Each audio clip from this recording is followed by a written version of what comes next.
আসসালামু আলাইকুম। আজকে আরও একটা মজার ভর্তা বানাইছি, আর এই ভর্তাটা বানাইছি মাছ আর লচ্ছই দিয়া। এভাবে মাছ আর লচ্ছই দিয়া ভর্তা বানাইলে মজা লাগে খাইতে, তো আমিও বানাইলাম। তো আমি এনে সব নিয়ে নিয়েছি, চিংড়ি মাছ, লচ্ছই, শুকনা মরিচ। আজকে শুধু শুকনা মরিচ দিয়ে ভর্তাটা বানাবো। তো আমি সুন্দর করে লচ্ছইগুলো কাটছি, কাটতে এখন ধুইয়া লিছি। তো এই তো ধোয়া শেষ। এখন আমি একটু কড়াই বসাই দিছি, তার মধ্যে এখন প্রথমে লচ্ছুরি সিদ্ধ করতে হইব। তো লচ্ছই দিয়ে আমি পরিমাণ মতো পানি দিয়ে দিচ্ছি, যাতে লচ্ছইগুলো সুন্দর সিদ্ধ হয়ে জায়গা। তো পানিটা শুকাই গেছে, এখন আবার দিছি তেলের মধ্যে একটু ভাজা ভাজা করে লমু। তো লচ্ছি দিয়েও ভাজা এখন দিছি চিংড়ি মাছ। আর চিংড়ি মাছের পরিমাণটা তো দেখছেন, যতটুকু দেওয়া যায়, বেশি দিলে তো বেশি মজা। তো আমি এটার সাথে এতটুকু পরিমাণ চিংড়ি মাছ দিছি।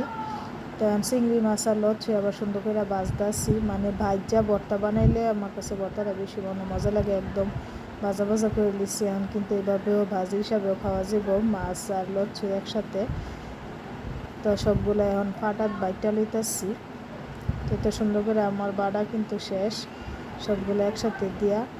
তো এখন দিছি ধনিয়া পাতার আজকে ধনিয়া পাতার সেন্টটা অনেক সুন্দর ছিল।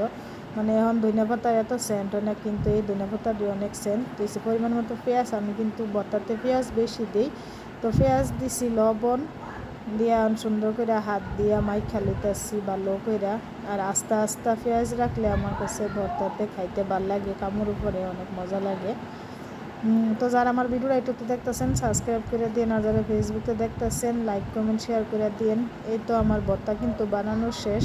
আসলে ভর্তা বানাই, ভিডিও করার লেগে ভর্তা বানাই, সব ভর্তাই আমার তাই, আমি অল্প একটু খাই। তো এটা ছোট্ট একটা ভিডিও আপনাদের সাথে শেয়ার করলাম। সবাই ভালো থাকেন, আর সবাই আমার আব্বা আম্মার জন্য দোয়া করেন। আল্লাহ হাফেজ।